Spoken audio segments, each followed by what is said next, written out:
The cleaning lady who said no to a millionaire CEO and changed her life forever. Before we begin the story, let us know in the comments, what city are you watching from? And at the end, don't forget to rate this story from 0 to 10. Enjoy the story.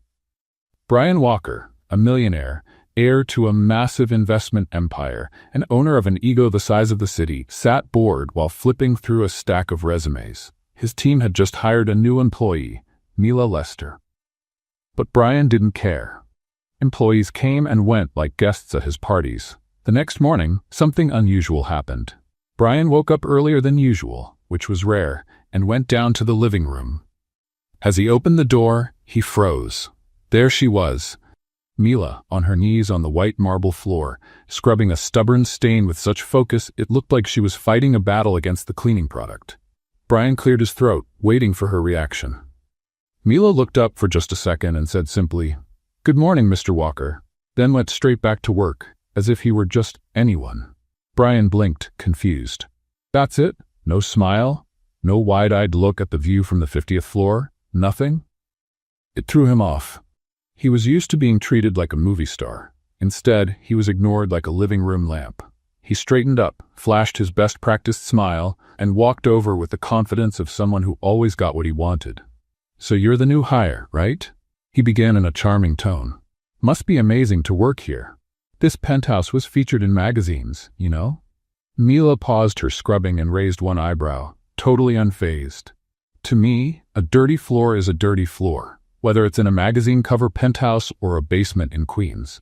Brian stood speechless for a moment, then let out a forced laugh. "Wow, you're direct. I like that." He leaned in a little, like he was telling a secret. "Did you know this marble was imported from Italy? It cost a fortune." Mila glanced at the floor, then looked at him. "Interesting. Want me to scrub it in Italian, or is English fine?" Brian's eyes widened. For the first time in a long while, someone wasn't just ignoring him. They were matching him word for word. And it didn't stop there. He moved in a bit closer, crossing his arms and casually showing off his expensive watch. "Well, it's not every day you meet someone like me, Mila." She gave a half smile, dry and ironic. "Oh, sure. A millionaire who doesn't know where his own towels are. Super rare." Brian burst out laughing, genuinely surprised. Normally that kind of remark would annoy him, but coming from her, it felt different. Sharp, funny, and real. No flattery, just honesty. He decided to go all in. "Listen, tomorrow there's a charity event at a 5-star hotel. Live music, important people, top-shelf champagne." He leaned a bit closer, confident. "I'd love for you to be my date." Mila put down the cleaning brush, stood up slowly, and looked him straight in the eyes. "Mr. Walker, I'm not an accessory to show off at parties. And expensive champagne doesn't change the fact that, at the end of the day, it's still just bubbly water." Brian stood there, stunned. She had just turned him down, without blinking. Mila picked up the bucket, straightened up, and walked away, calmly returning to her task as if nothing had happened. Brian, on the other hand, remained frozen, in shock. He wasn't used to hearing the word no, especially not from someone who cleaned his floors, but instead of upsetting him, it lit a spark. A mix of curiosity and fascination. "Who is this woman?" he thought. "And how is it possible that, for the first time, I want to win someone over and have no idea how to do it?" He smiled to himself, shaking his head. The game had just begun. Brian spent the whole morning trying to stop thinking about Mila. But it was no use.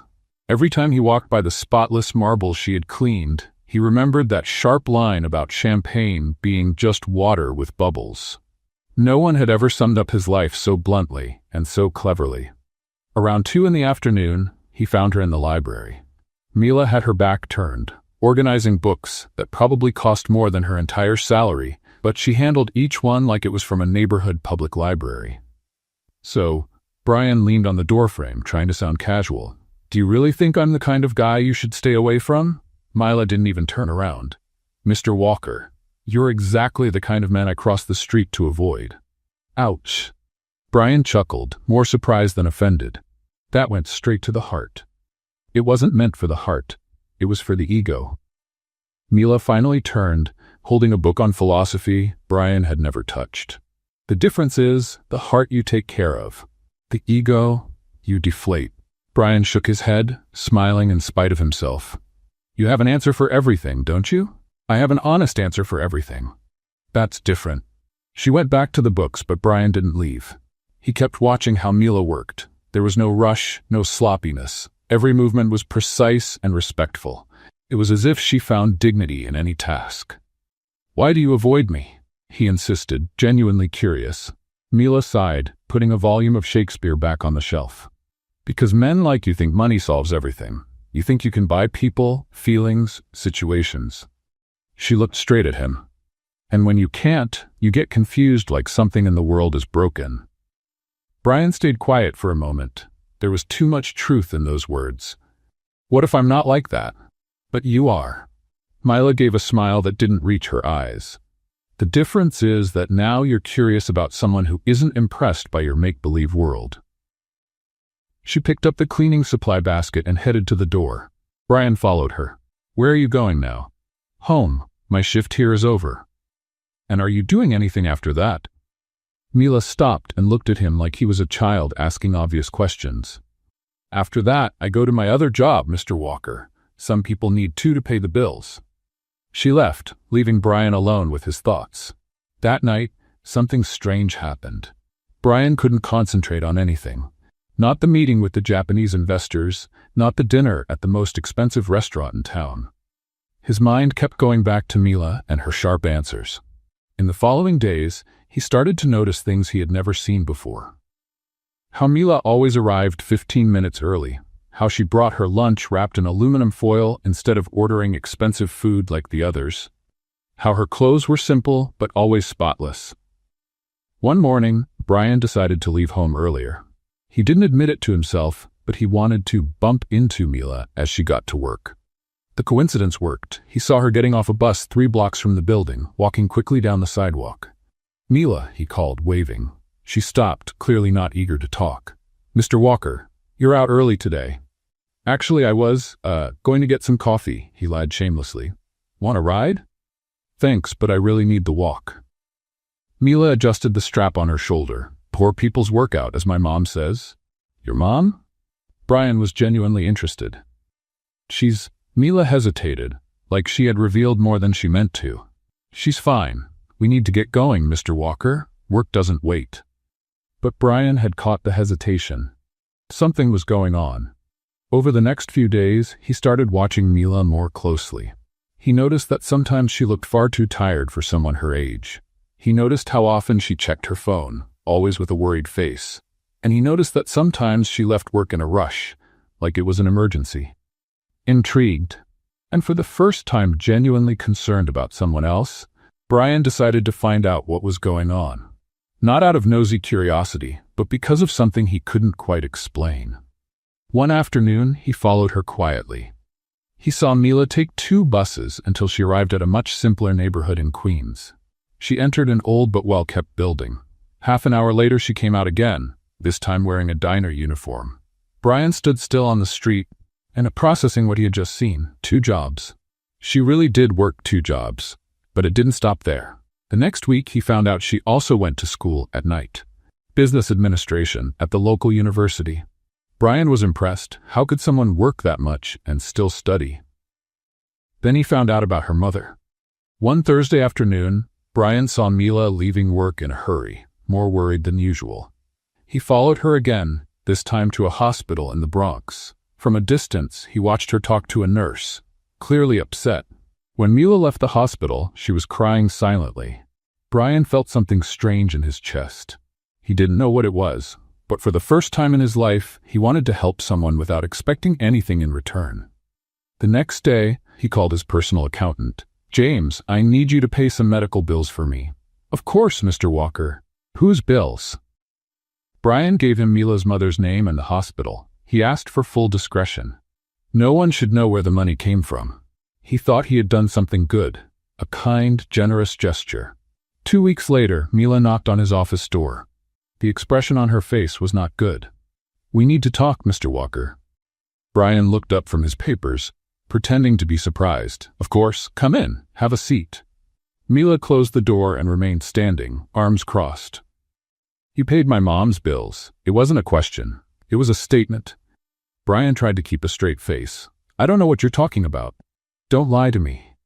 Mila walked closer to the desk. The hospital called and said an anonymous benefactor had paid everything. It took me 2 days of digging to find out it was you.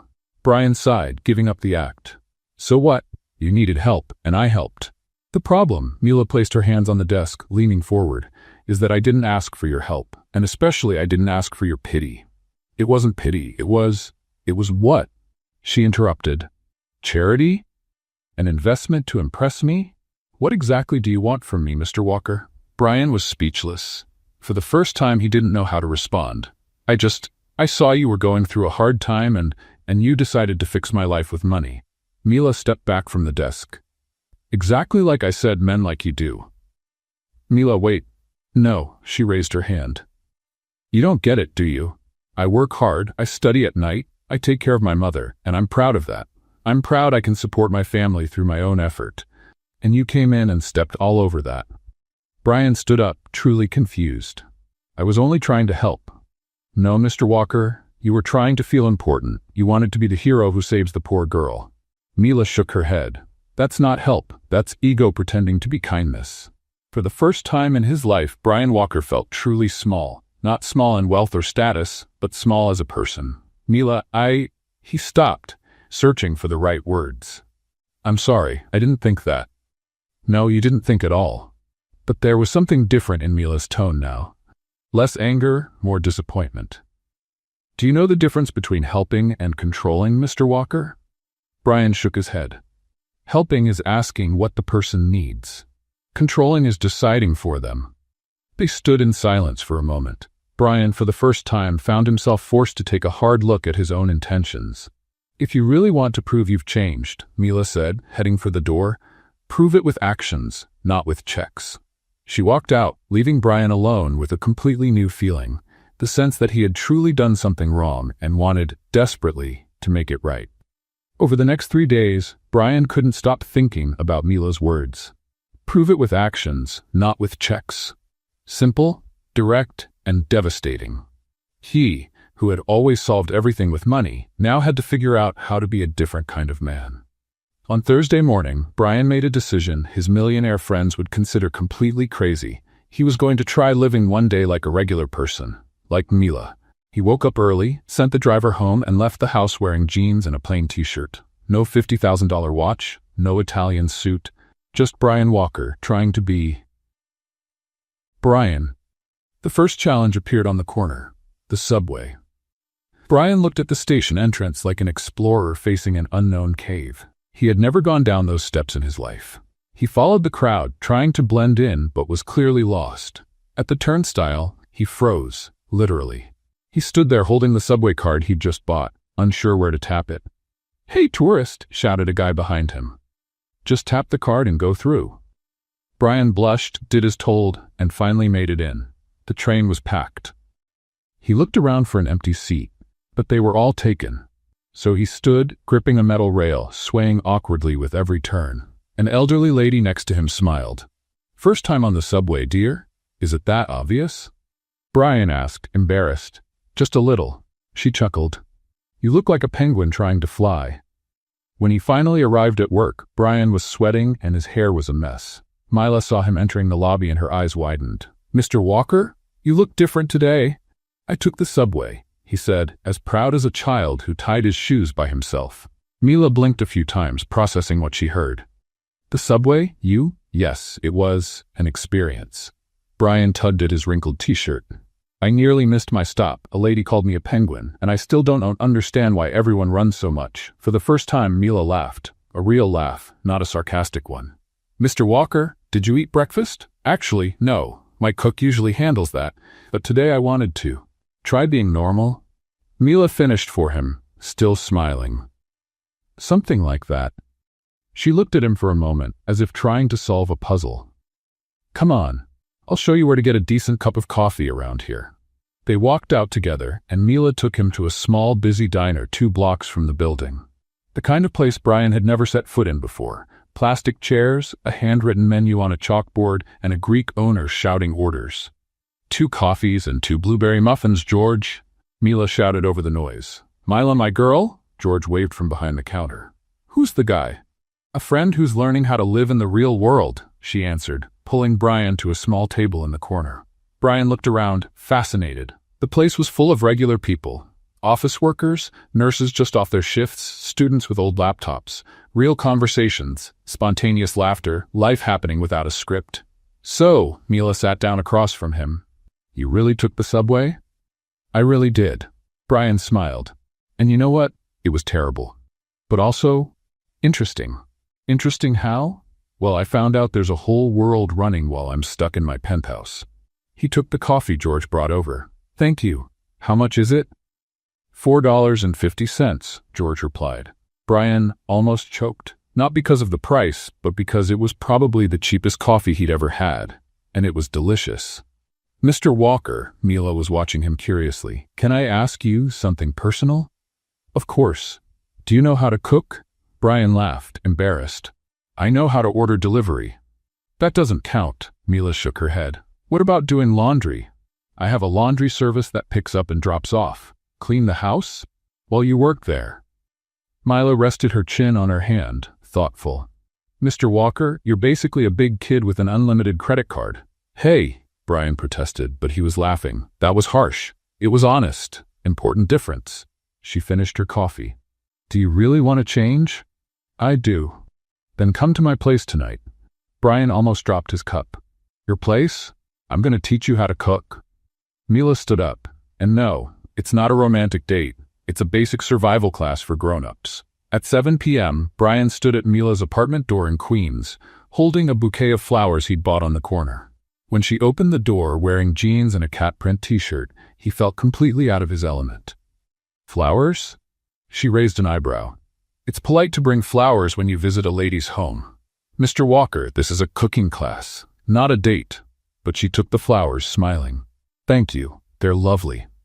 The apartment was small but cozy. Simple furniture, family photos on the walls, books stacked in every corner. Brian felt like he'd stepped into a different world. Is your mom doing okay? He asked, noticing the photo of an older woman on the side table. Better, thank you. Mila put the flowers in a vase. She's at my aunt's tonight. Said she didn't want to get in the way of my mission to civilize the millionaire. Brian laughed. She knows about me? My mom knows everything. Moms have superpowers for that kind of thing. Mila headed to the kitchen. Come on, let's start with something simple. Scrambled eggs. I can fry an egg, Brian said, confident. Can you? Sure. How many times do you think I've seen it in movies? Mila crossed her arms, amused. Movies don't count, Mr. Walker. Show me. She handed him a frying pan, oil, and 2 eggs. Brian looked at the ingredients like they were lab equipment. First, turn on the stove, Mila instructed. Brian turned the knob. The flames jumped up too high. Lower, Mr. Walker. The idea is to cook, not set my kitchen on fire. He adjusted the flame, poured in the oil, and waited for it to heat. So far, so good. Then he picked up the first egg. How do I crack this without making a mess? On the edge of the pan, gently. Brian hit the egg on the pan. Too hard. The shell shattered, falling into the hot oil along with the whitened yolk. Oops. Mr. Walker, the egg should come out of the shell, not bring it along for the ride. Mila was clearly having fun. Let me try again. The second egg was worse.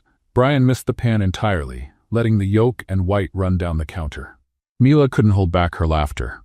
You're a public hazard in the kitchen. It's not as easy as it looks, Brian protested, cleaning up the mess. Come here. Mila came closer, picking up another egg. This is how you do it. She stood beside him, guiding his hand to crack the egg properly. Brian caught a whiff of her soft perfume, noticed how her fingers were delicate but steady. For a moment, he completely forgot about the egg. Mr. Walker, are you paying attention? Sorry, it's just, you smell really nice. Mila blushed slightly, but didn't step away. Focus on the food, Mr. Walker. After half an hour, 3 wasted eggs, and a kitchen that looked like a war zone, Brian finally managed to make something that vaguely resembled scrambled eggs. Not terrible, Mila said after tasting it, trying not to make a face. Don't lie to me. You said it's important to be honest. It's pretty bad, she admitted, laughing. But it was your first try. Everyone starts somewhere. They sat at the small kitchen table, eating slightly burned eggs and talking. For the first time, Brian felt relaxed. He didn't need to impress anyone. He didn't need to be Brian Walker, the millionaire. He could just be himself. "Mila, can I ask you something?" "Of course." "Why are you helping me? I mean, after what I did." "Because everyone deserves a second chance," she said, looking at him. "And because, for the first time, I see that you're really trying to change." "How do you know?" Mr. Walker, a man who's never taken the subway in his life and agrees to be humbled by scrambled eggs, is clearly going through a transformation. She smiled. "Or having a nervous breakdown. I'm not sure yet." Brian laughed, and for the first time in weeks, he felt genuinely happy. "Thank you for giving me this chance. It's too early for that. Tomorrow we're working on laundry." "That might be dangerous." "For your clothes, absolutely." They laughed together, and Brian realized something had changed between them. The boss and employee wall was coming down. They were just two people getting to know each other. When Brian got up to leave, Mila walked him to the door. "Mr. Walker?" "Yes? My name is Mila. You can just call me Mila. Only if you stop calling me Mr. Walker. My name is Brian." "All right, Brian." They looked at each other for a moment. The air between them felt different. Good. Brian leaned in slightly, and Mila didn't pull away. The kiss was gentle, hesitant at first, then more certain. When they pulled apart, both were smiling. "Good night, Mila." "Good night, Brian." Brian walked down the stairs of the building, feeling like a completely different man from the one who had come up. For the first time in his life, he had earned something that truly mattered. 2 days later, while working in the office with a smile he couldn't hide, his phone rang. A text message from a number he knew very well but had hoped never to see again. "Hi, love. I'm back in New York. How about dinner tonight? I have news. Kisses, Bethany." Brian stared at the message from Bethany Ashford for at least 5 minutes, as if the words might magically change on the screen. They didn't. His ex-girlfriend was back, and he knew exactly what that meant. Trouble. Bethany had a special talent for showing up at the worst possible times, like a sudden tropical storm that destroys everything in its path. They had broken up 8 months ago, after 2 years in a relationship that felt more like a business deal between two fortunes. Brian was trying to decide whether to reply or pretend his phone had vanished into space when he heard a knock on the office door. "Come in," he said, quickly putting the phone away. Mila walked in with her cleaning supplies basket, smiling in that way that made Brian's heart race since their kiss 2 days ago. "Good afternoon, Brian. How are the scrambled eggs? Did you manage to cook without setting the kitchen on fire?" "Actually, I tried again last night," he smiled back. "Only called the fire department once, so I think I'm getting the better." Mila laughed, shaking her head. "You're impossible." She began organizing the papers on his desk. "But at least you're trying." It was in these moments that Brian realized how much his life had changed. 2 weeks ago, he barely noticed Mila. Now, she was the best part of his day. "Mila, would you like to have dinner with me tomorrow? Somewhere simple, no fancy champagne or tuxedo waiters." "You know a place like that?" she teased. "Well, George recommended a pizza place in Brooklyn. Said they make the best homemade pizza in town." "George from the diner?" Mila looked genuinely surprised. "You went back there?" "Every day this week," Brian admitted, a little embarrassed. "The coffee is really good, and he taught me a few Greek phrases." Mila gave him a look Brian couldn't quite read. "Maybe affection?" "All right, but I'm paying for my half." "Mila, don't argue, it's half or I'm not going." Brian was about to respond when he heard the sound of high heels in the hallway, expensive ones, clicking with the confidence of someone who always knows where she's going. He knew that sound. The door opened without warning, and Bethany Ashford walked in like she owned the place. Perfectly styled blonde hair, a red dress that cost more than Mila's monthly salary, and a smile sharp enough to cut glass. "Brian, darling." She walked straight toward him, completely ignoring Mila. "You didn't answer my message. I thought maybe you were just too busy to check your phone." Brian stood up automatically, more out of reflex than courtesy. "Bethany, I wasn't expecting you here. Surprises are more fun, don't you think?" Bethany finally noticed Mila, who had stopped organizing papers and was watching them with quiet curiosity. "Oh, I'm sorry. I didn't realize you had company." The way she said company made Brian shrink a little inside. "Bethany, this is Mila." "Mila? Bethany." Mila stepped forward and offered her hand. "Nice to meet you, Mrs. Ashford." Bethany looked at the extended hand like it was a poisonous snake, but gave it a quick shake. "Pleasure's mine, dear."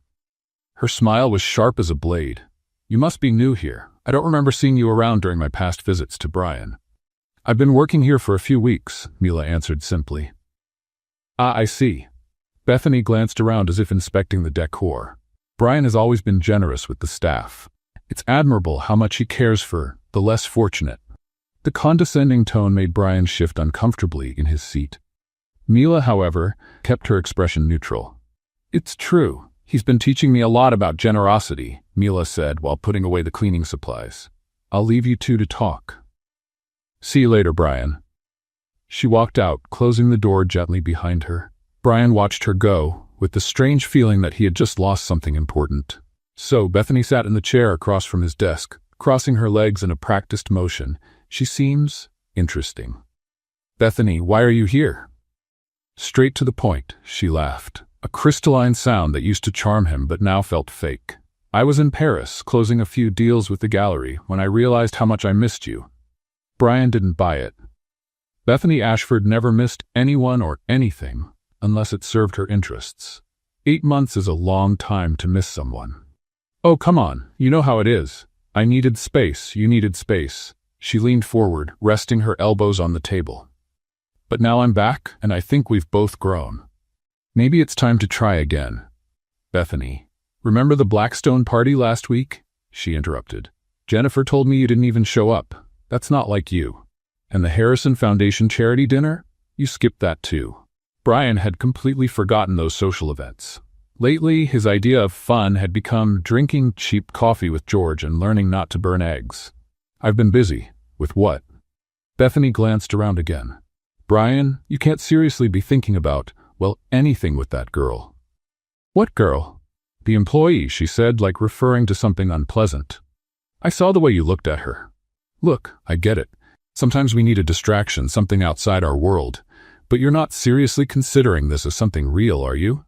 Brian felt a wave of anger rise in his chest. "What exactly are you implying? Brian, really?" Bethany laughed as if he'd told a joke. "She cleans your house. You have nothing in common. What would you even talk about over dinner? Cleaning supplies. You don't know her. I don't need to." Bethany stood and walked around the desk to stand closer to him. "I know you. I know our world.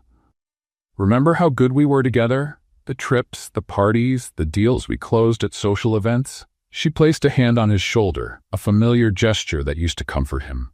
"Bethany, there's an art exhibit opening tonight at the Met. Everyone who matters will be there." She leaned in, whispering in his ear. "We can show up together, let people know we're back. Just like the old times."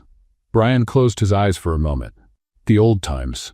Parties full of people he barely knew, empty conversations about money and status, relationships built on appearances. A month ago, that had been his whole life. "I don't know if that's a good idea." "Of course it is," Bethany smiled, confident.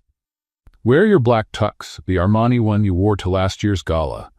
I'll pick you up at 8. She walked to the door, paused, and looked back. "And Brian? Maybe it's best not to mention your experimental phase to our friends. They wouldn't understand." After she left, Brian remained alone in his office, feeling like two worlds were colliding in his mind. On one side, Bethany, and everything she represented, his past, his social circle, the life he had always known. On the other, Mila, and the possibility of being someone different, someone better. An hour later, he found Mila cleaning the reception windows. "She seems interesting," Mila said without looking at him. "Mila, about what she said. You don't have to explain anything." She dipped the cloth into the cleaning solution. "Everyone has a past. But that's not it. Bethany and I broke up months ago. And now she's back." Mila finally looked at him. "It happens." Brian noticed something different in her tone, more distant, more formal. "Mila, what's happening between us?" "Brian," she sighed. "Look, I really liked getting to know you better. I liked seeing that you could be different from what I imagined. But maybe we're fooling ourselves." "What do you mean? We come from completely different worlds. Your ex made that pretty clear." She went back to cleaning the glass, avoiding his gaze. "And maybe she's right." "Don't say that." "Brian, you go to parties that cost more than my yearly salary. You have friends who probably don't even know people like me exist. She stopped cleaning. I can't compete with that. You don't have to compete. Yes, I do. She stepped back when he tried to get closer.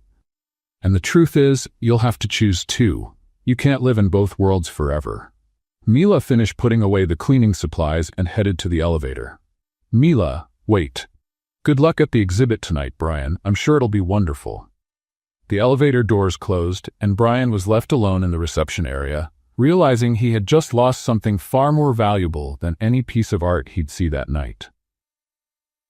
Over the next 3 days, Brian Walker found out what it really meant to miss someone. It wasn't like missing an expensive item he'd lost or a trip that got canceled. It was a physical feeling, like a part of him had just disappeared. Mila avoided crossing paths with him in the hallways. When they did run into each other by chance, she greeted him politely. "Good morning, Mr. Walker," and moved on, like he was just another fancy piece of furniture in the penthouse. That return to formal treatment hurt more than anything she could have said. Brian had gone to the exhibit at the Metropolitan with Bethany, as promised. He spent 3 hours listening to pretentious comments about art, pretending to care about conversations on investments in French vineyards, and smiling for photos that would show up in the social section of the papers the next day. In the middle of the party, while Bethany chatted with a group of friends about her latest purchase on Fifth Avenue, Brian found himself wondering how Mila would react in that environment. She'd probably make a clever comment about how people spent more on dinner than some families did in an entire month. "Brian, darling, are you listening?" Bethany touched his arm, pulling him back to reality. "Sorry, I was thinking about work." "Work? At a party?" She laughed, shaking her head. "You really need to learn how to relax again." But Brian couldn't relax. He couldn't pretend he was having fun, couldn't pretend that any of this still made sense to him. On the 4th morning, without a real conversation with Mila, Brian was in his office trying to focus on financial reports when Bethany showed up again. This time, she brought 2 friends, Jennifer Morrison and Amanda Sterling, 2 heiresses Brian had known since his teenage years. "Surprise!" Bethany entered, beaming. "I brought company for lunch." Brian stood up, forcing a polite smile. "Jennifer, Amanda, how are you?" "Marvelous," Jennifer replied, kissing the air near his cheek. "Bethany told us about the 2 of you. We're so happy." "About the 2 of us?"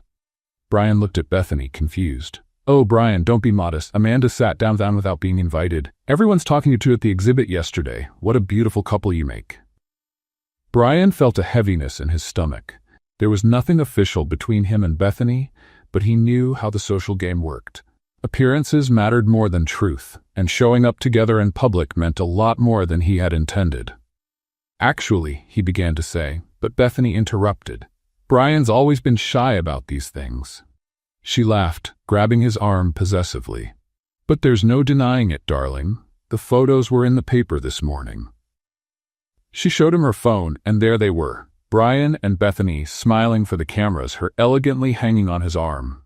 The headline read, "The Golden Couple is Back. Brian Walker and Bethany Ashford rekindle the romance." "Isn't it lovely?" Jennifer clapped her hands. "You 2 are perfect for each other." At that moment, Brian heard a soft knock on the door. Mila entered with a tray of coffee, clearly not expecting visitors. "I'm sorry, I didn't know you had company," she said, keeping her eyes down. "No, it's fine. Come in," Brian quickly said. Bethany and her friends looked at Mila like she was some curious object that had appeared out of nowhere. "Oh, it's the cleaning lady," Amanda said with fake sweetness. "How are you, dear?" "I'm well, thank you," Mila replied, placing the cups on the table with professional care. "Bethany told us about your situation." Jennifer tilted her head with pity. "It must be so hard for you, working so much to support your family." Brian saw Mila's jaw tighten slightly, but she kept a neutral expression. "I manage just fine. Thank you for your concern." "Of course you do, dear." Bethany smiled condescendingly. "And it's so admirable how Brian cares about the staff. He's always had such a generous heart." The word staff hit like a slap. Brian saw Mila tense up, but she quietly finished serving the coffee. "By the way," Amanda went on as if Mila were just part of the furniture. "Brian, did you see the Whitmores are selling their house in the Hamptons?" It It would be perfect for you two as a summer home. Summer home? Brian repeated, still processing the moment. For after the wedding, obviously. Jennifer laughed. No point in pretending you're not thinking about it. You two were always meant for each other. Brian looked at Mila, who had finished serving the coffee and was quietly heading to the door. Their eyes met for a split second, and he saw something that crushed him. Resignation. Excuse me, Mila said softly, leaving the room. The three women kept chatting about weddings, houses, and the future, but Brian no longer heard any of it. His mind was completely focused on the look he had seen on Mila's face. It was like she had given up on any hope she might have had for them. Brian? Bethany touched his hand. Are you okay? You seem distant. He looked at her, then at Jennifer and Amanda, then at the newspaper photos showing a life he no longer wanted. Actually, I'm not okay. Brian stood up abruptly. And I need to make something clear. What is it, dear? Bethany, we're not together, he said plainly, his voice echoing through the quiet office. The three women stared at him as if he had just announced he was moving to Mars. What do you mean? Amanda blinked, confused. We're not dating. We're not getting back together. We're not planning a wedding or buying houses. Brian continued, feeling strangely free with every word. We went to one party together. That's it. Bethany stood up, her face red with embarrassment. Brian, don't be ridiculous. You're having some kind of moment, but I'm not having a moment. He cut her off. I'm being honest for the first time in months. Honest about what? Jennifer asked. Brian looked at the door Mila had walked through and made the most important decision of his life. About being in love with someone else. The silence that followed was deafening. Bethany went pale, then red, then pale again. You're talking about the employee? She asked, in disbelief. I'm talking about Mila. Brian corrected her. And she has a name. Brian Walker, you've completely lost your mind. Bethany exploded. You can't be serious. I'm completely serious, he said, heading for the door. And now, if you'll excuse me, I need to go after the woman I love. If you walk out that door right now, Bethany shouted after him. Everyone's going to know about this. It'll be in all the papers tomorrow. Your reputation will be ruined. Brian stopped at the door and looked back. Bethany, my reputation was already ruined. I just didn't know it until I met someone who showed me who I could really be. He walked out, leaving three stunned women behind. Brian searched the building for Mila. He finally found her on the rooftop, looking out over the city through the thick glass. Mila. She turned and he saw that she had been crying. Brian, you don't have to explain. I understand the situation. No, you don't, he said, stepping closer. I just ended things with Bethany, in front of her friends. Very publicly and very clearly. Mila blinked, surprised. You did what? I told them I'm in love with you. Brian smiled, feeling lighter than he had in years. And that I don't care about newspapers, gossip, or what anyone has to say about it. Brian, she shook her head. You don't know what you're doing. Tomorrow you'll regret it. I won't regret it. He took her hands in his. Mila, these past few weeks, you've shown me there's a different way to live. You showed me I can be a better person. But your world. My world can go to hell, he laughed. Sorry for the language, but it's true. I want to build a new world. With you. Mila looked at him for a long moment, and he could see the battle happening behind her eyes. Brian, I'm graduating in 2 months, she said at last. And that's a bad thing? It's just, I can't get involved with someone who's still figuring out who they are. She sighed. You just got out of a 2-year relationship. You had a public argument with your ex-girlfriend. Your whole social circle is probably talking about you right now. Brian realized where she was going with this. You think I'm being impulsive. I think you're going through a very intense transition, Mila said, gently holding his hands. And I can't be part of your confusion, Brian, not right now. Mila, please. I need to focus on my graduation, on my future. She stepped back softly. And you need to be sure of who you really want to be, on your own. Brian felt the world fall apart around him, but at the same time, he understood the wisdom in her words. How long? He asked. I don't know. She gave a sad smile. Maybe when you're sure you can live without needing anyone's approval, we can try again. She walked to the door but stopped before leaving. And Brian? Thank you for standing up for me downstairs. That meant a lot to me. After she left, Brian stayed alone on the terrace, looking out at a city that suddenly felt different from how it looked that morning.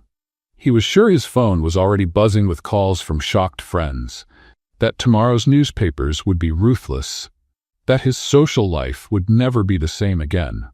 And for the first time in his life, he didn't care at all. The following days were exactly as Brian had expected, only worse. His phone wouldn't stop ringing, but he refused to answer. The society pages had a field day with the story of the scandalous breakup between him and Bethany Ashford. Walker shocks by trading heiress for employee, one headline read. The end of a fairy tale, another one claimed. Brian threw every paper in the trash without reading the full articles. For the first time in his life, he didn't care what people were writing about him. What really bothered him was Mila's absence.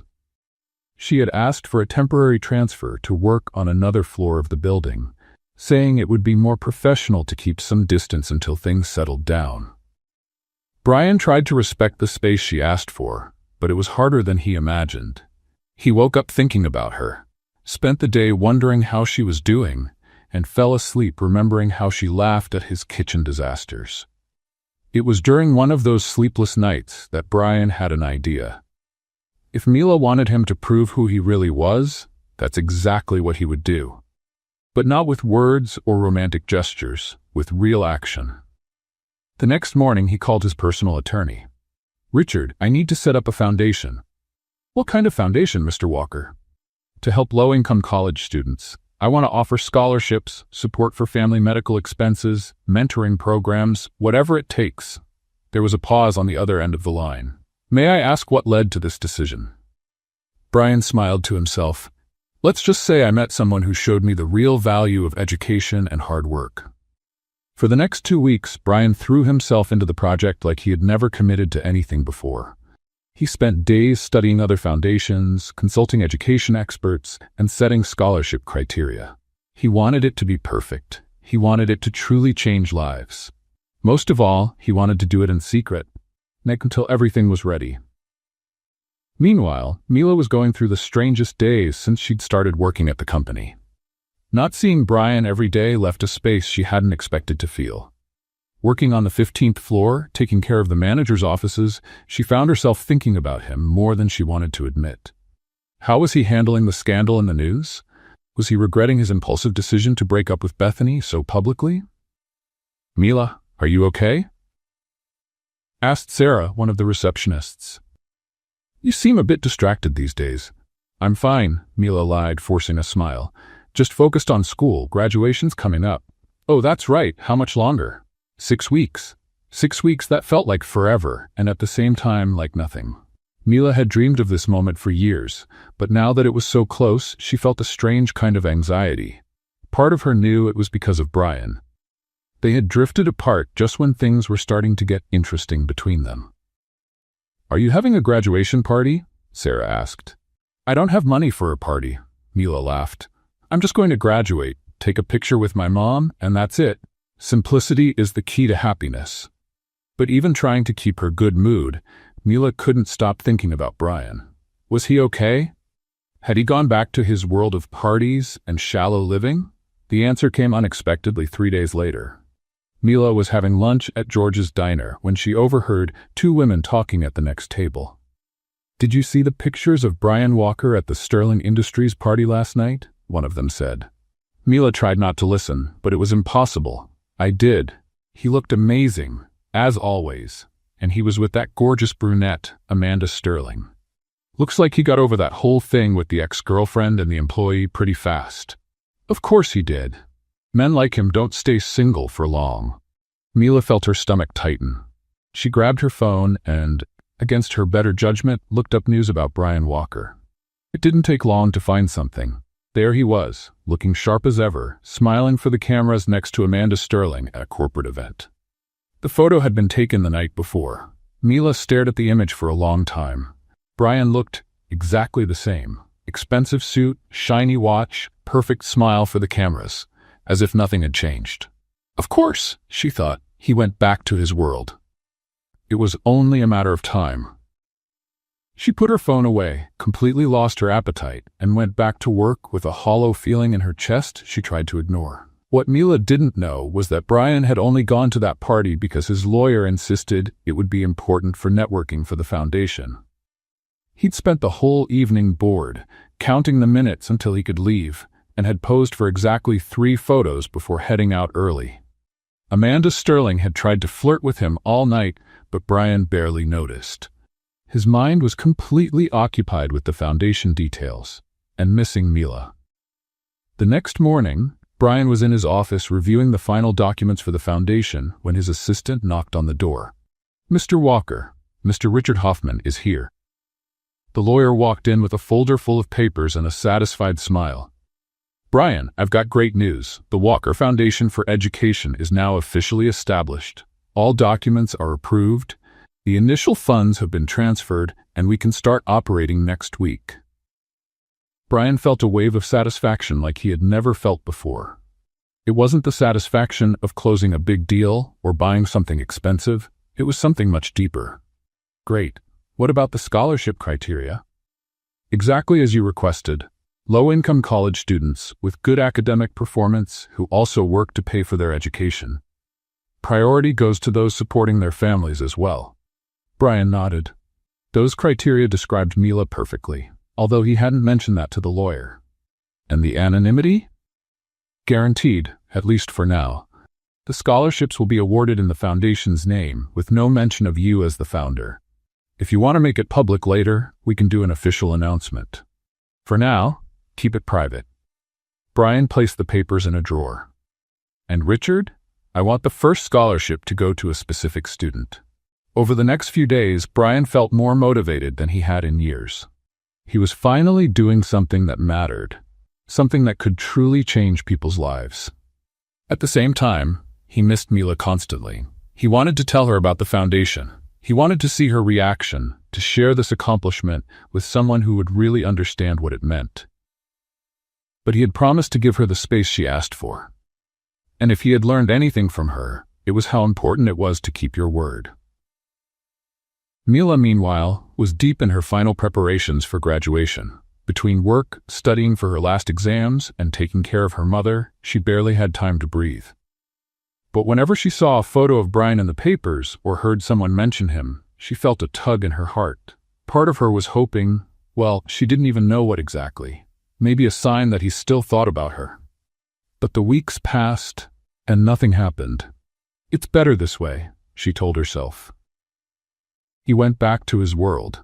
"I'm focused on my future. Things are back to normal." Except nothing felt normal. George's diner didn't have the same charm without Brian asking questions about the menu. The scrambled eggs she made at home reminded her of the laughs they shared in her kitchen. Even cleaning the company's offices had lost part of its meaning. One morning, 5 weeks before graduation, Mila got an unexpected call from the university's administrative office. "Miss Lester? We have some good news for you. You've been awarded a scholarship that will cover all your expenses for the final semester, including the graduation ceremony." Mila almost dropped the phone. "What? I never applied for any scholarship. The Walker Foundation for Education selected you based on your academic performance and financial situation. Congratulations." Mila was silent for a long moment. Walker Foundation. Brian's last name. Could it be?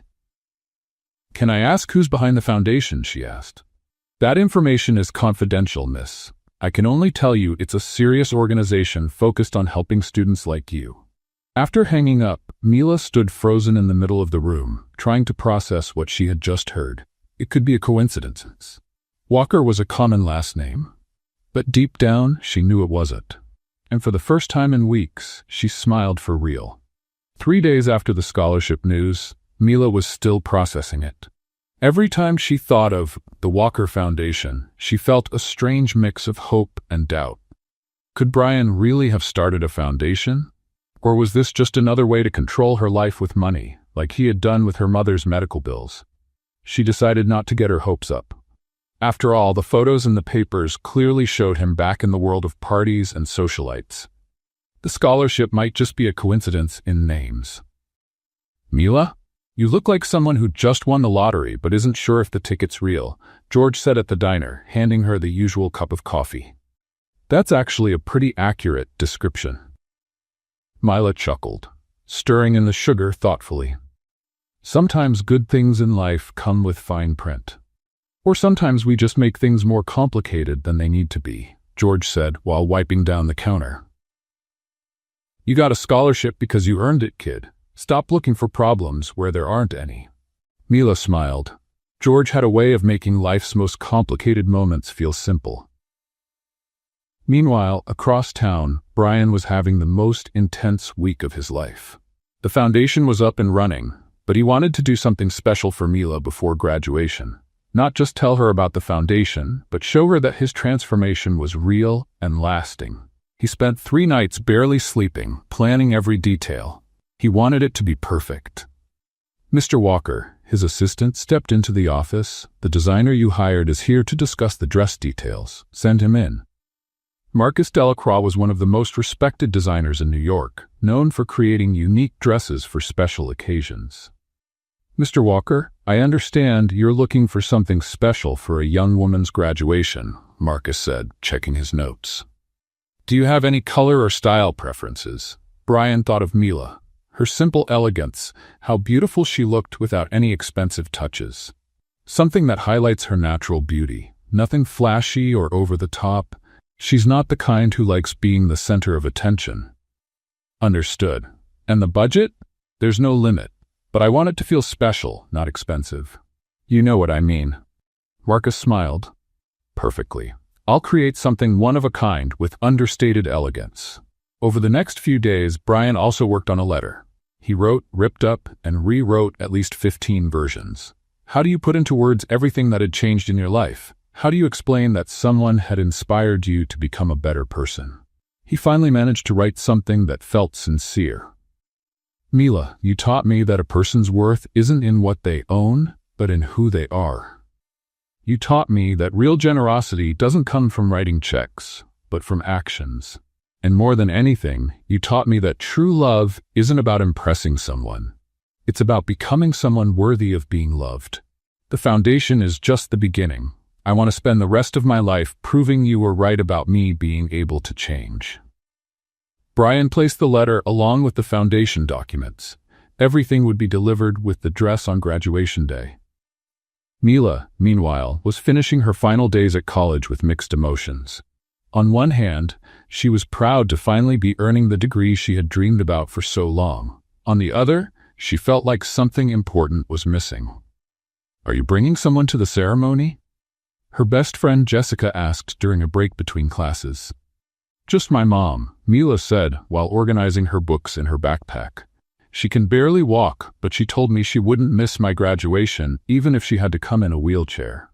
And what about that rich guy you mentioned a few times? Brian? Mila made a face. That was just a phase. He went back to his little world. Are you sure? Because the way you talk about him, it sounds like you still... Jessica, some fairy tales don't have happy endings. Mila cut her off, but without bitterness. And that's okay. Real life is better than fairy tales anyway. On Friday morning, 1 week before graduation, Mila was getting ready to leave for work when someone rang the doorbell. It was a delivery person with a large, elegant box. Delivery for Mila Lester. I didn't order anything. She checked the address. Are you sure it's for me? Name and address match, ma'am, and it's already paid for. Mila signed for it, puzzled. She took the box inside and opened it carefully. Inside was a dress that literally left her speechless. It was beautiful in a way she had never seen before, not flashy or covered in sparkles. It was elegant, sophisticated in emerald green that made her eyes stand out. The fabric was soft and flowing, and even without trying it on, she knew it would fit perfectly. Along with the dress was an envelope. Mila opened it with trembling hands and found a letter from Brian, along with all the documents from the Walker Foundation for Education. She read the letter 3 times before she could fully grasp what it meant. Brian hadn't gone back to his old world. He had created a foundation. He had spent weeks working in secret to help students like her, and he had written one of the most beautiful letters she had ever read. For a moment, Mila felt a wave of emotion so strong she could barely breathe. Then reality set in. Why now? Why just when she was starting to move on, accepting that they came from different worlds, did he show up with such a beautiful gesture? Mila looked at the dress, then at the letter, then at the foundation documents. It was beautiful. It was generous. It was exactly the kind of thing that showed Brian had truly changed. But it was also frightening. My goodness, Mila, what dress is that? Her mother came into the room leaning on her cane. Where did that come from? From Brian. Mila held the letter to her chest. Mom, he created a foundation to help students. The scholarship I got, it came from him. Her mother sat on the couch, studying her daughter's face. And how do you feel about that? Confused. Mila sat down next to her. Mom, what if he's doing this out of guilt? What if it's just an elaborate way to say goodbye gracefully? Or what if it's because he really has changed and he's in love with you? Mila looked at the dress again. It was too perfect to be a goodbye. It had been chosen with so much care, so much thought, but at the same time it was too expensive for her to accept easily. Mom, I don't know if I can wear this, she sighed. It's too much. Too much what? Too beautiful, too expensive, too perfect. Her mother chuckled softly. Mila, my daughter, sometimes you make simple things complicated. The young man gave you a lovely gift for a special occasion. If you like him, and from what I see you do, accept the gift. But what if it's a goodbye? And what if it's not? Mila sat in silence, looking at the letter in her hands. Are you going to wear the dress? Her mother asked gently. I don't know. Mila folded the letter carefully. I need to think.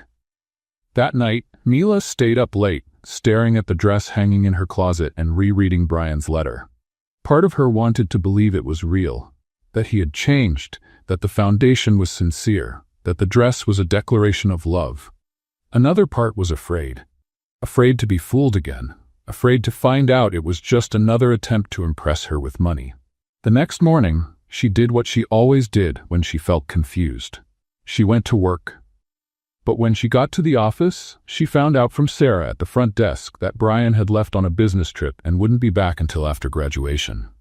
Mila's heart sank. He had sent the dress and disappeared. He wasn't going to be at her graduation. He wouldn't be there to explain the letter, to talk about the foundation, to make his intentions clear. That afternoon, alone at home, Mila looked at the dress one more time and finally understood what it meant. It wasn't a declaration of love. It was a graceful goodbye. Brian had created the foundation out of guilt, sent the dress as one final kind gesture, and now he was stepping away for good. It was beautiful, generous, and final. Mila sat on her bed and, for the first time since she had met Brian Walker, she truly cried. Graduation night came faster than Mila expected. She woke up that Saturday morning with a strange mix of excitement and sadness. It was the day she had dreamed about for 4 years, but she didn't feel the way she thought she would. Mila, are you going to wear the green dress? Her mother asked over breakfast, trying to sound casual. I don't know, Mom. Mila moved the scrambled eggs around on her plate without much appetite. Maybe I should just wear something I already have. Sweetheart, you spent 4 years working hard to get to this day. You deserve to wear something special. Mila knew her mother was right, but wearing Brian's dress felt like admitting something she wasn't ready to admit, that she still had hope. Around 3 in the afternoon, she started getting ready. She took a long shower, did her nails, tried several hairstyles. Clearly, she was putting off the decision about the dress. Finally, at 5 o'clock, she stood in front of her closet, staring at her 2 options. A simple black dress she had bought the year before, or the emerald green one Brian had picked out for her. Mila, her mom called from the next room. If you don't decide soon, we'll be late. All right, she called back, grabbing the green dress. If this was goodbye, at least it would be a memorable one. When she looked at herself in the mirror after getting dressed, Mila had to admit it. Brian had good taste. The dress transformed her without changing her. It brought out her natural beauty without being too much, as if it had been made just for her, which most likely it had. Oh my goodness, Mila, her mother appeared in the doorway, leaning on her cane, with tears in her eyes. You look beautiful. Thank you, Mom. Mila helped her sit on the bed. How are you feeling? Are you sure you can go? Sweetheart, I wouldn't miss your graduation for anything, even if I had to borrow a wheelchair. They laughed together, and for the first time that day, Mila felt genuinely happy. The graduation ceremony was being held at the Grand Ballroom at the Astoria Hotel.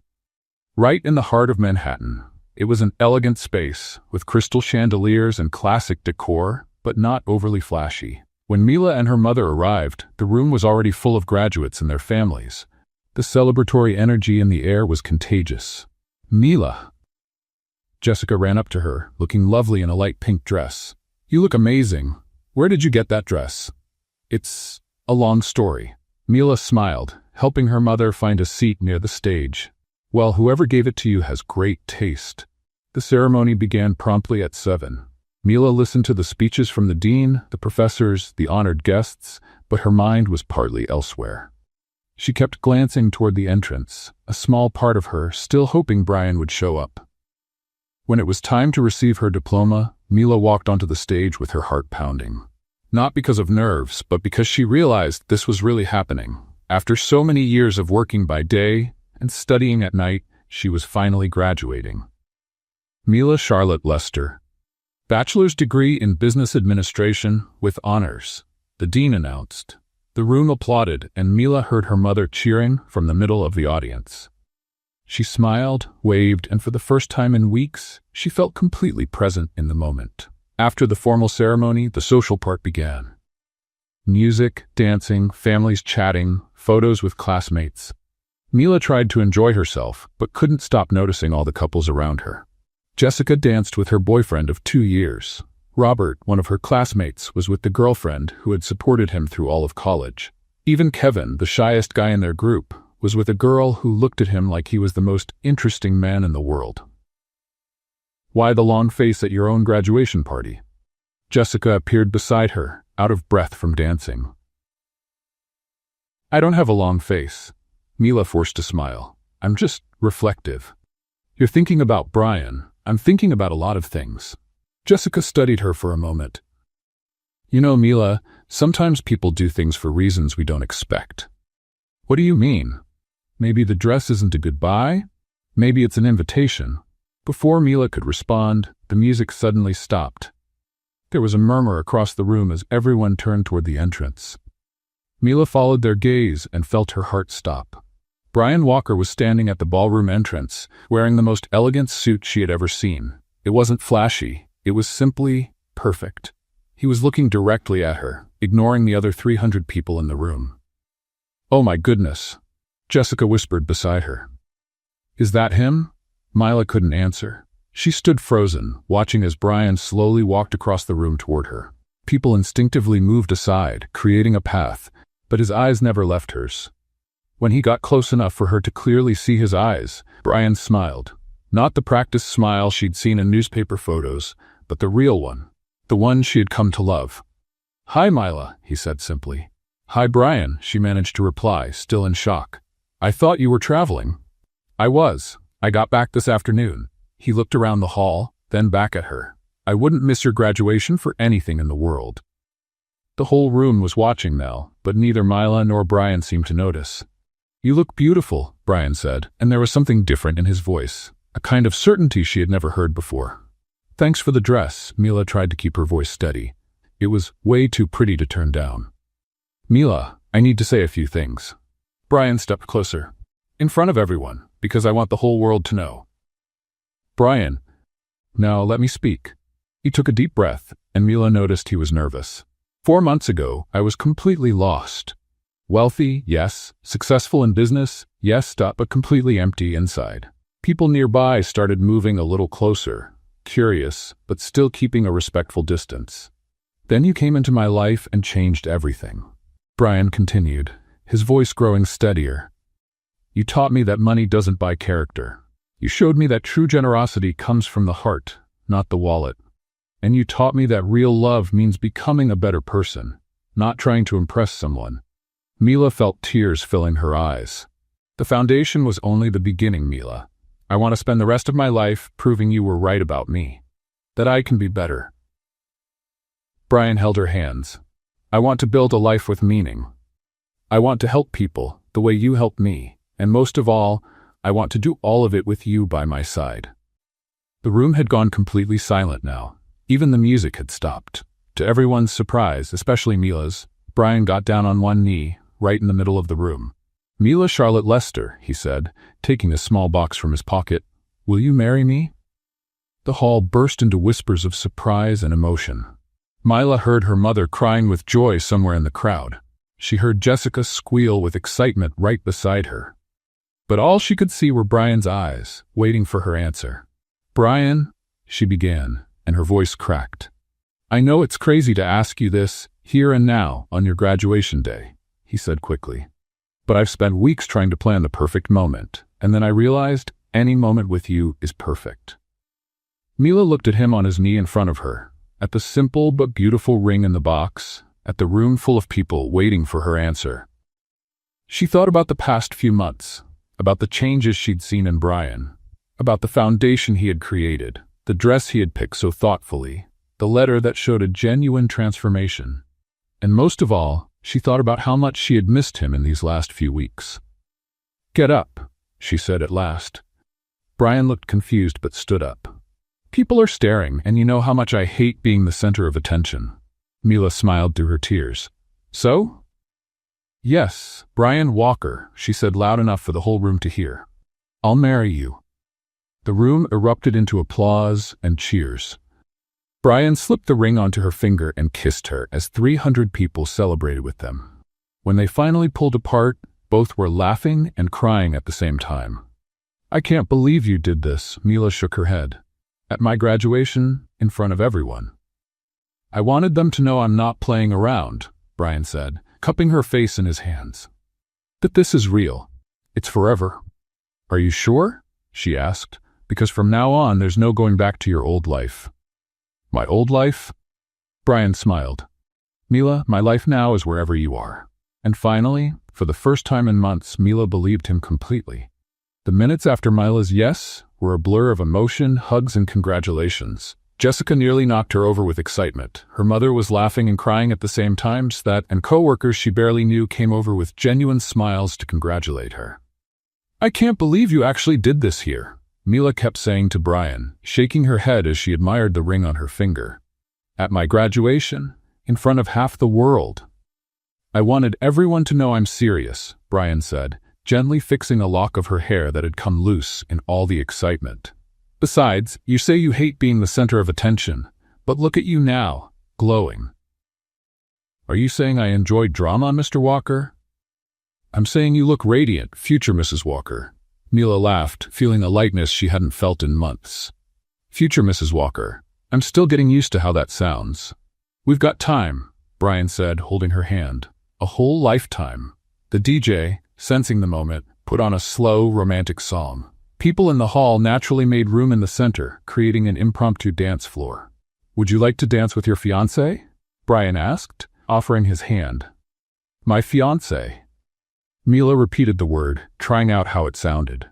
"That's going to take a while to get used to." They moved to the center of the room, and Brian gently pulled her into his arms. Mila rested her head on his shoulder, finally letting herself relax completely. "You know," she whispered in his ear, "I never imagined my graduation night would end with a proposal. And I never imagined I'd propose to someone who first turned me down over expensive champagne." "You remember that?" Mila lifted her head to look at him. "I remember every word you said to me from the very first day," Brian said, spinning her gently. "Especially the part about fizzy water. In my defense, it's still just fizzy water. In my defense, you were absolutely right." They laughed together, dancing as if they were the only two people in the room. Other couples joined in around them, but Mila hardly noticed.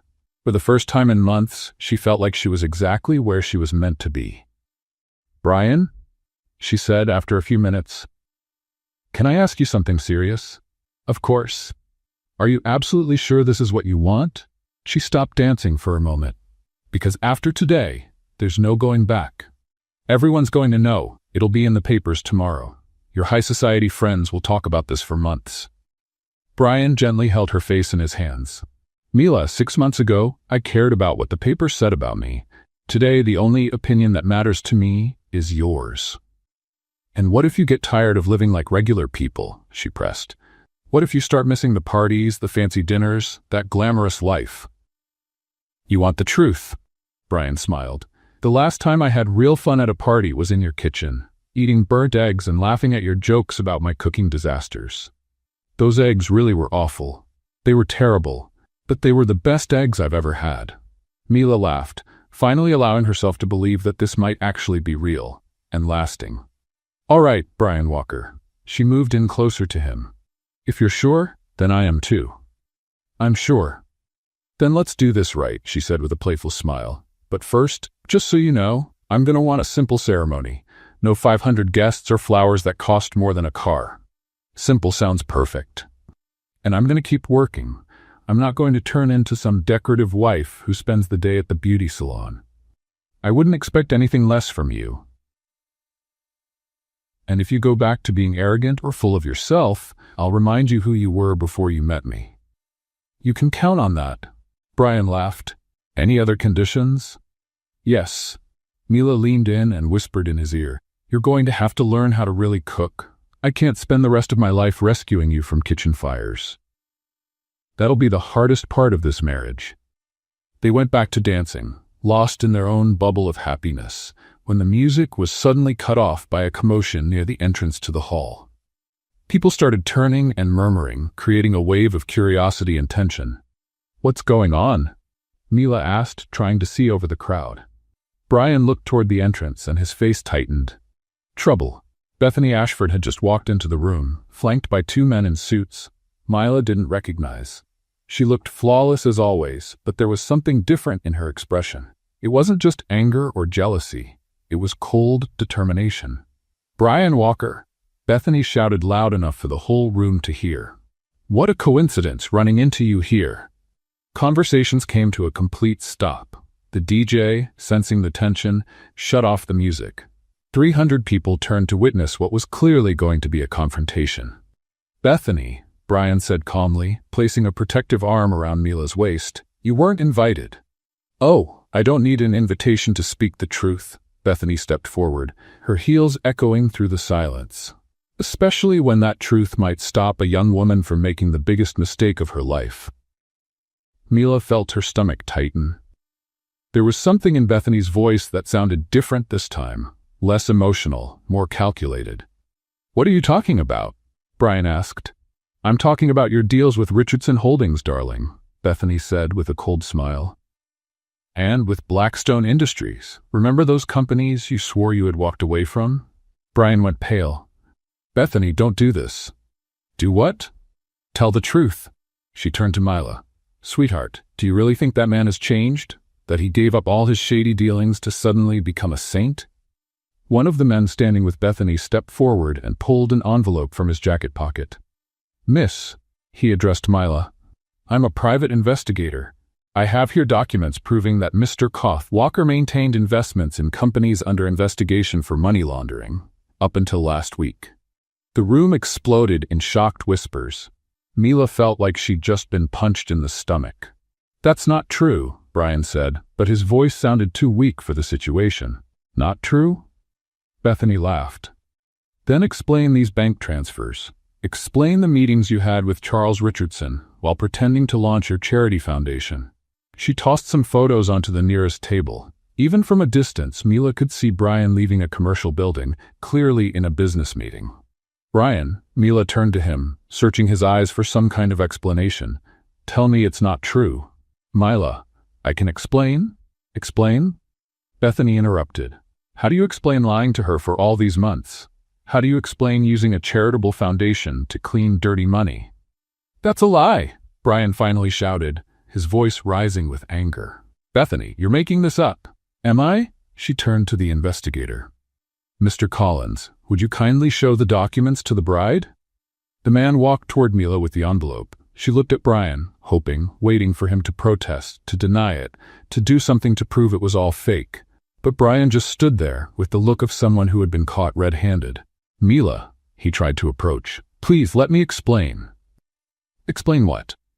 Mila's voice came out thinner than usual. "That you lied to me? That the foundation is fake? That you never really changed?" "The foundation is real," Brian insisted. "Mila, please, you have to believe me." But the damage was done. The entire room watched in tense silence.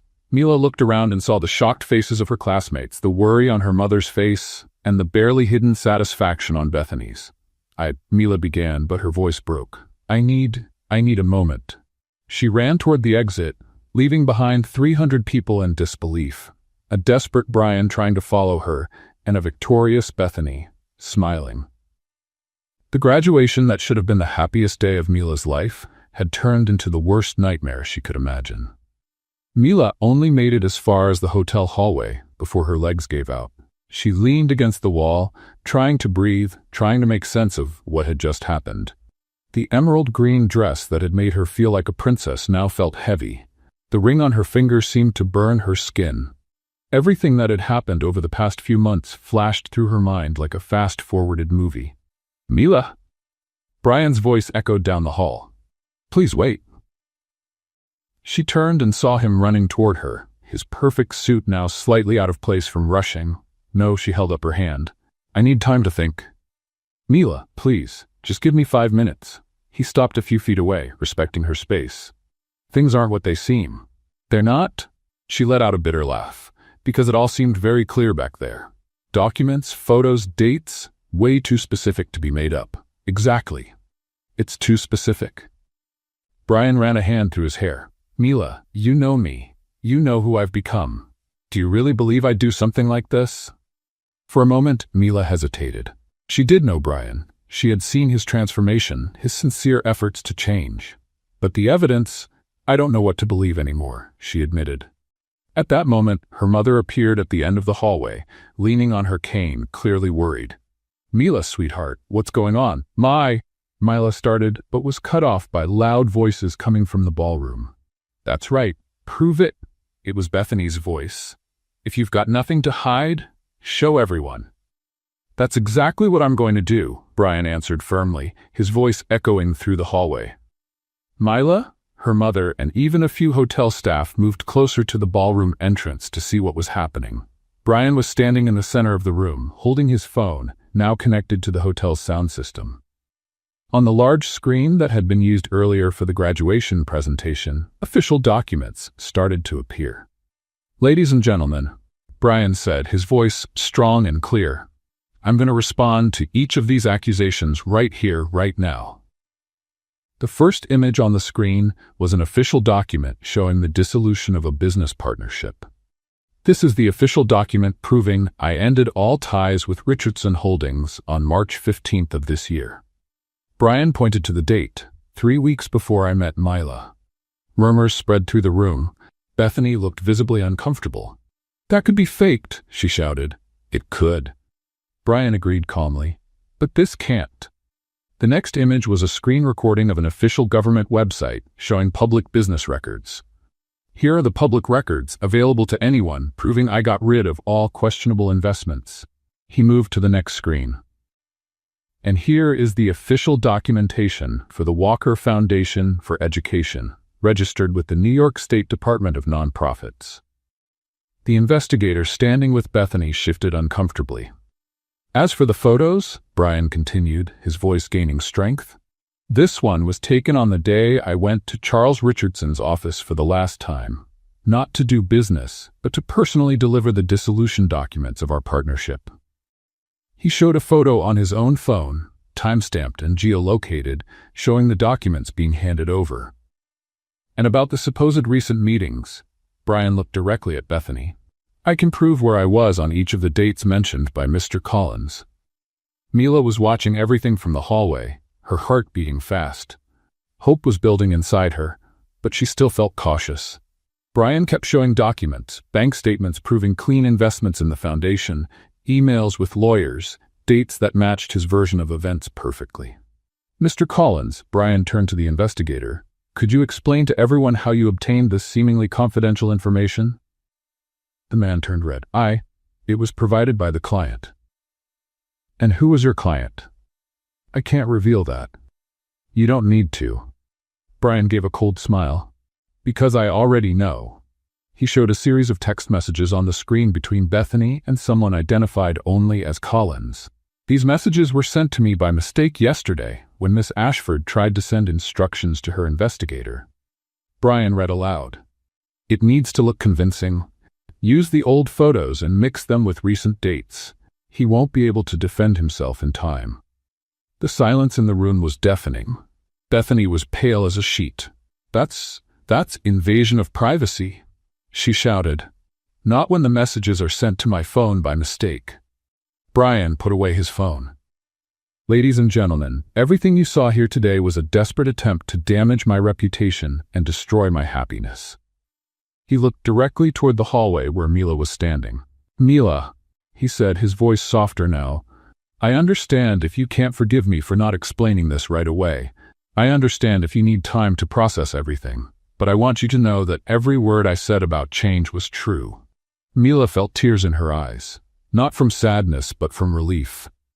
There's one more thing, Brian continued, now speaking just to her, that I wanted to tell you today, but in a more private way. A document from the foundation appeared on the screen. Mila read the name and felt her knees weaken again. Walker Lester Foundation for Education, dedicated to the memory and example of Rosa Lester, a woman of extraordinary courage who raised a remarkable daughter while facing hardship with dignity and grace. Mila covered her mouth with her hands. Her mother, sitting beside her, began to cry. The foundation bears your mother's name, Mila, Brian said, his voice full of emotion. Because it was her strength and dignity that inspired the amazing woman you became, and it was that woman who taught me how to be a better man. In the room, some people started clapping, then a few more joined. In seconds, everyone was applauding, while Bethany and her fake investigator quietly slipped out through the back exit. Mila looked at her mother, who nodded with a smile through her tears.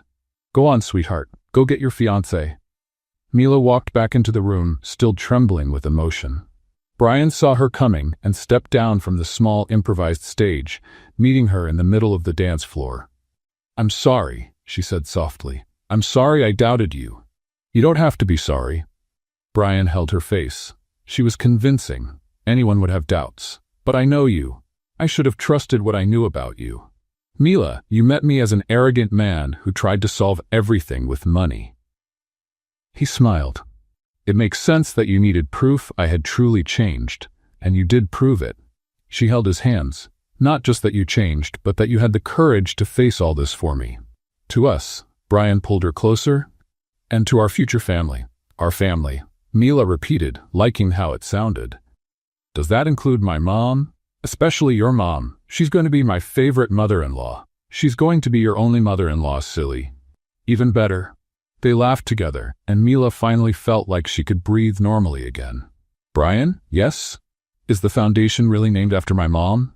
It is, and it already approved scholarships for 50 students in the first semester. He smiled proudly. Your mom is going to have an incredible legacy.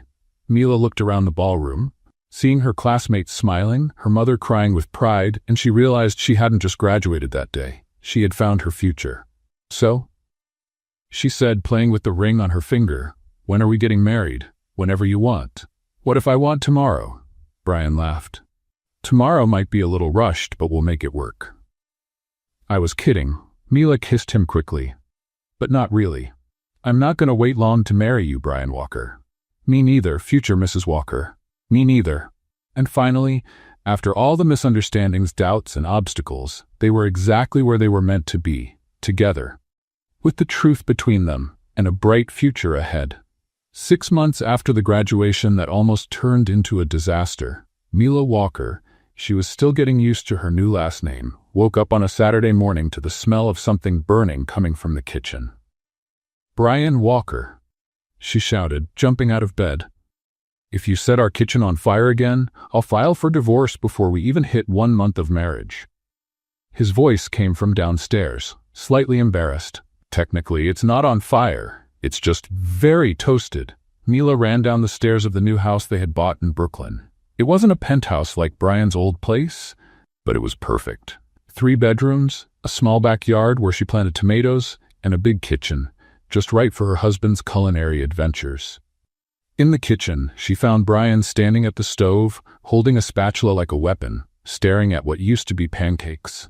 Mila, in my defense, the recipe didn't say that medium heat means different things on different stoves. Brian, sweetheart, She kissed his cheek, trying not to laugh. Medium heat means the same thing on every stove. The difference is that you have a special gift for turning anything into charcoal. At least I'm consistent. He scraped the burned pancakes into the trash. Want me to order breakfast from George's? I want you to keep trying. Mila pulled out the ingredients again. Because when we have kids, they'll need to know their dad at least tried not to starve them. When we have kids? Brian froze mid-movement, smiling. Is this your way of telling me something? Not yet. She blushed a little. But someday.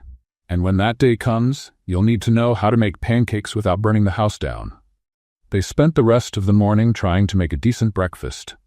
Brian managed to make pancakes that were only slightly burned, which for him was practically a culinary masterpiece. You know, Mila said, eating a pancake that still tasted a bit like smoke.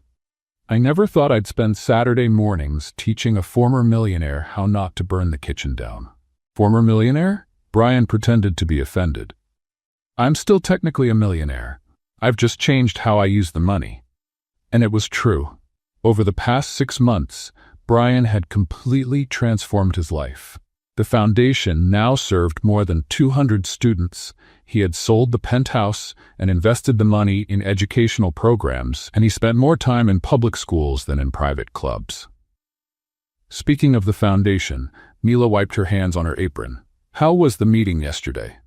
Brian's face lit up. We approved scholarships for another 50 students for next semester. And remember Jessica Martinez, that girl from the Bronx we met last month? The one who wants to be a doctor? She got accepted into Columbia. Full scholarship. Mila felt her eyes fill with tears. Those were the kinds of stories that made all the work worth it. That's amazing, Brian. It's just the beginning. He held her hand. Richard said if we keep this up, we might be able to open a second office for the foundation next year. Mila watched her husband talk about the foundation with a passion she had never seen in him when he talked about business or money. It was like he had finally found his purpose in life. You're happy, aren't you? She asked.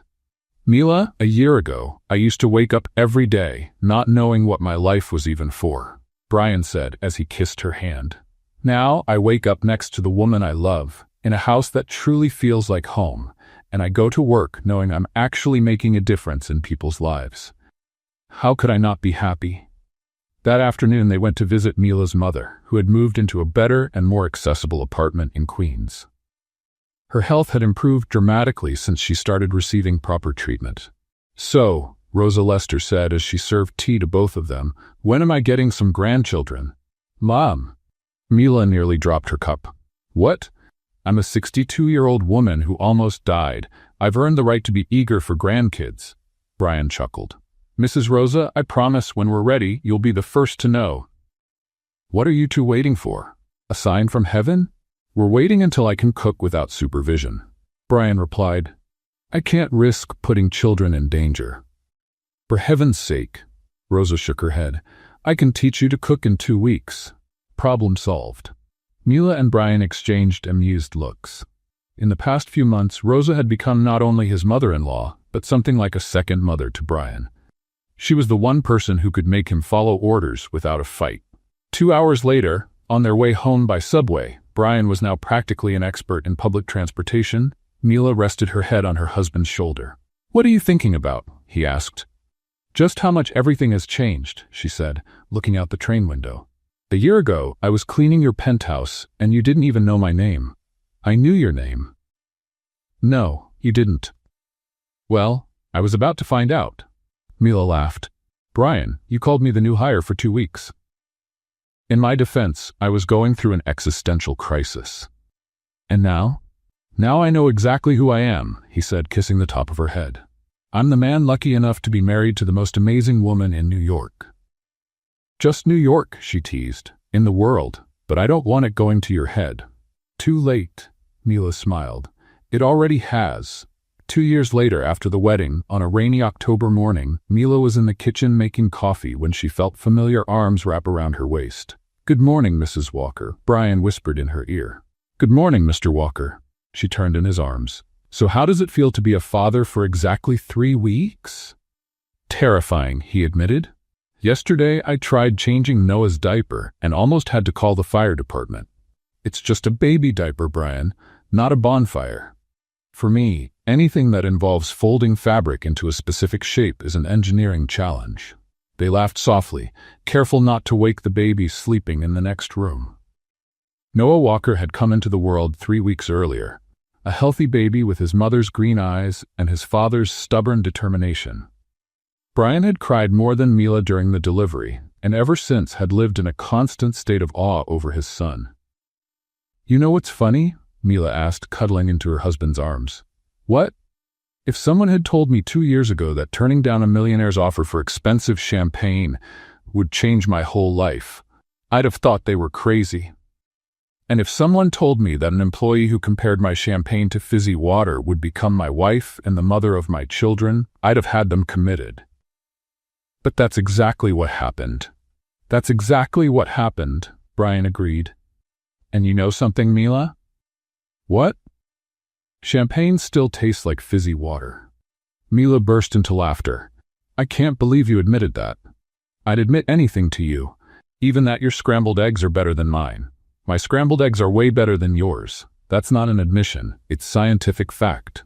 At that moment, they heard the baby crying from the next room. "I'll get him," Brian said.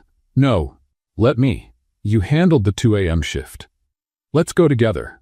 They walked to the baby's room together, which was simple but lovingly decorated. Brian picked up Noah, and the baby stopped crying immediately. "He adores you," Mila said, smiling. "It's because we're alike. 2 guys lucky enough to have you in our lives." Mila looked at her husband holding their son, and her heart filled with a happiness so deep it almost hurt. "Brian? Thank you." "For what?" "For proving that people really can change. For showing me that fairy tales do exist. They're just not what we expect." "Mila, you're the one who changed my life," Brian said, gently rocking the baby. "You taught me that real wealth has nothing to do with what's in the bank. And you taught me that sometimes it's worth giving someone a second chance. Even when that someone almost burned down the house trying to fry an egg." "That's exactly why," Mila said, kissing her husband and son. "It means I'll always have funny stories to tell." That morning, while they had breakfast with Noah sleeping in Brian's arms, Mila looked around the kitchen of their small Brooklyn home. There was no Italian marble or fancy chandeliers, but there was something far more valuable: love, laughter, and a family built on trust and mutual growth. And as the morning sun came through the kitchen window, shining on a family that had come together in the most unexpected way, Mila knew they had found something money could never buy. True love, built on respect, growth, and the courage to become better people for each other. What did you think of Mila and Brian's story? Share your thoughts in the comments. On a scale from 0 to 10, how would you rate this story? Don't forget to subscribe and turn on the notification bell to follow all of our stories, and check out more emotional stories by clicking right here on the end screen.